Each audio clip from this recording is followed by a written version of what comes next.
প্রিয় দর্শক, সবাইকে স্বাগত আজকের দ্য নিউজে। সঙ্গে আছি আফতাব শুভ। শুরুতেই জানিয়ে দিচ্ছি সংবাদ শিরোনাম।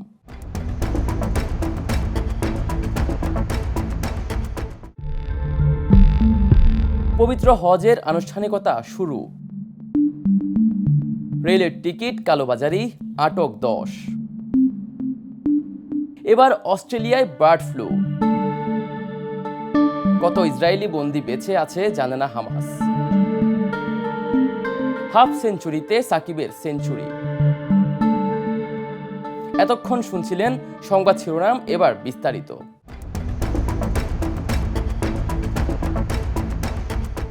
সৌদি আরবের মক্কা নগরে শুরু হয়েছে পবিত্র হজের আনুষ্ঠানিকতা। আরবি বর্ষপঞ্জিকা অনুযায়ী জিল হজের 8 তারিখ থেকে শুরু হয় হজ। শুক্রবার মিনার উদ্দেশ্যে যাত্রার মধ্য দিয়ে হজের আনুষ্ঠানিকতা শুরু হয়েছে।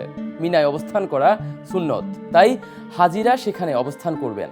এরপর আরাফার ময়দান, মুজদালিফা, মিনার কঙ্কর নিক্ষেপ, মাথা মুন্ডন, সাফা মারওয়া সাই, তাওয়াফ দমে শকর আদায়ের মাধ্যমে 18 জুন শেষ হবে 5 দিনের হজের কার্যক্রম।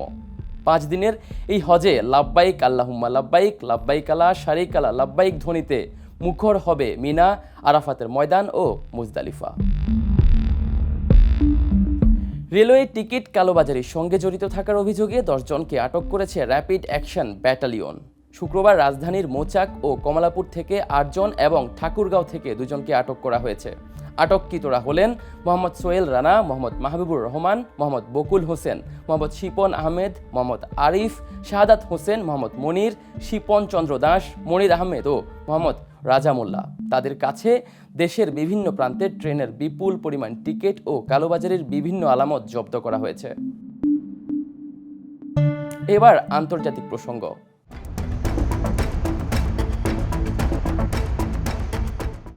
অস্ট্রেলিয়াতে ছড়িয়ে পড়েছে অতি সংক্রামক বার্ড ফ্লু। স্থানীয় হাঁসের ফার্মগুলোতে ভাইরাসটির সংক্রমণ দেখা দিয়েছে।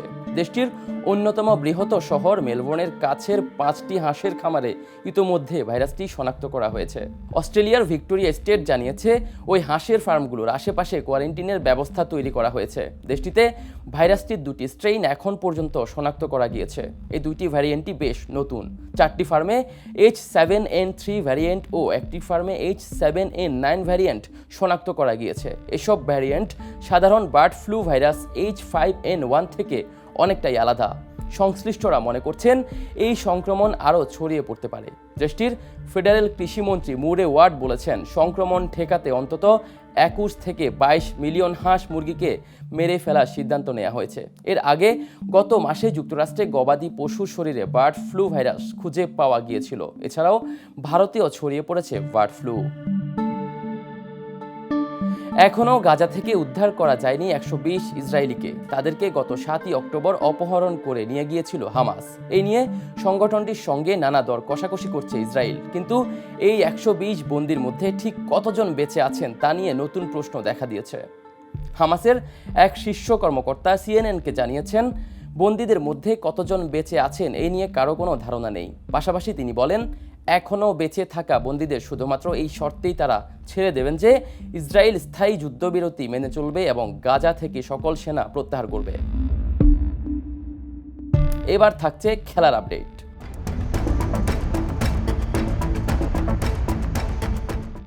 বিশ মাস এবং 19 ম্যাচ পর আন্তর্জাতিক টি20তে 50-র দেখা পেলেন সাকিব। বিশ্বকাপের ম্যাচে পাওয়া হাফ সেঞ্চুরিতে সেঞ্চুরি হাঁকিয়েছেন বিশ্বসেরা এই অলরাউন্ডার।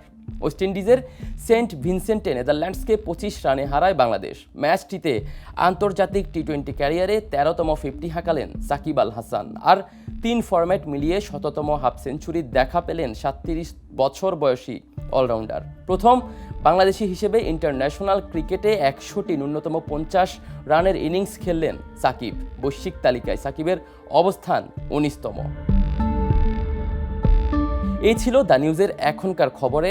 আবারও জানিয়ে দিচ্ছি সংবাদ শিরোনাম। পবিত্র হজের আনুষ্ঠানিকতা শুরু। রেলের টিকিট কালোবাজারি, আটক 10। এবার অস্ট্রেলিয়ায় বার্ড ফ্লু। কত ইসরায়েলি বন্দী বেঁচে আছে জানে না হামাস। হাফ সেঞ্চুরিতে সাকিবের সেঞ্চুরি। এই ছিল আজকের দ্য নিউজে। পরের সংবাদ দেখতে ভিজিট করুন thenews24.com। চোখ রাখুন দ্য নিউজের ফেসবুক ও ইউটিউব চ্যানেলে। এতক্ষণ আমাদের সঙ্গে যুক্ত থাকায় সবাইকে ধন্যবাদ।